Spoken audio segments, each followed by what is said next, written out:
Well, there was this kind of interesting confluence of events in around 2022 when Andrew Tate, both was initially arrested on these sex trafficking charges and was also ejected from all mainstream social media sites at the moment that his fame was exploding. And he was really becoming a defining figure in the kind of masculinist movement that has become a uniting force for the MAGA coalition. This idea of reasserting patriarchal power, rolling back the gains of feminism, and yeah, trying to restore men to what Andrew Tate talks about as their natural masculine imperative for power. And that was a message that was very politically useful to the MAGA movement and to many in conservative circles. And so when Andrew Tate was banned from social media, he was embraced by people like Tucker Carlson, Donald Trump Jr. as a free speech martyr. And when his arrest followed pretty quickly off the back of that, it was easy for them to portray that as being part of a campaign to silence somebody who wasn't woke, who wasn't kind of, towing the line, who was pushing back against the liberal agenda.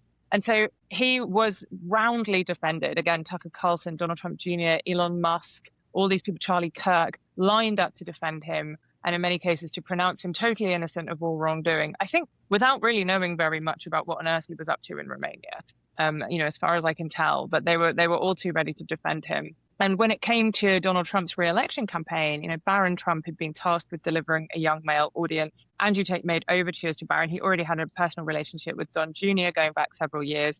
He made overtures to Barron and really kind of promised to deliver those young male voters. And he did so in spades. He mobilized a young male vote in such large numbers that Kamala Harris ultimately singled Andrew Tate out as a key agent of her defeat. And pretty much immediately after Donald Trump was reelected, Andrew Tate started publicly declaring Trump is the president, the Tate brothers are going to be freed. And meanwhile, their kind of staff, they'd assembled like a large team of lawyers, political advisors, PR operatives who were all maneuvering behind the scenes to try to enlist supporters to get the travel ban they were being held under in Romania lifted so they could travel the world and continue making their content and continue building their political ties and alliances and expanding their influence. They enlisted the help of Richard Grenell, according to key members of the team.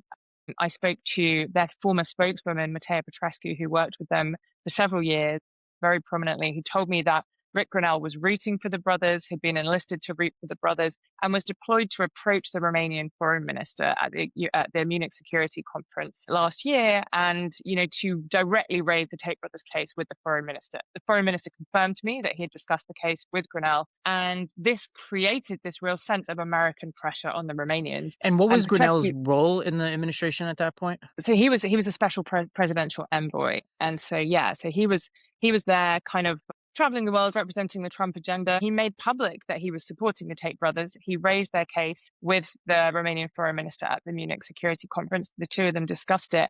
And I was told by Matea Petrescu that it was only a couple of days later that prosecutors reached out to the Tate brothers or to their lawyers and said, what do the Americans want? Like, what do they want here? And they were told, these guys need to be released from their travel ban. And it happened almost immediately. And so within days, the Tate brothers were on a private jet traveling to Florida, released from their ban, and have since then been traveling freely around the world. Yeah, and as he has this triumphal return to the United States. He goes to an MMA fight. He's greeted by Dana White, Kash Patel, and then he goes to, I think if I have my timeline correctly, he also is in California and is accused again of assault. Am I right? That's right. So yeah, on this great return trip to the United States, they do this big victory lap, which is kind of a tour, like a publicity tour of conservative America. And Andrew Tate goes to LA, goes to the Beverly Hills Hotel where he meets up with a model who he'd been kind of dating on and off. And she again alleges that he strangled her, battered her during sex,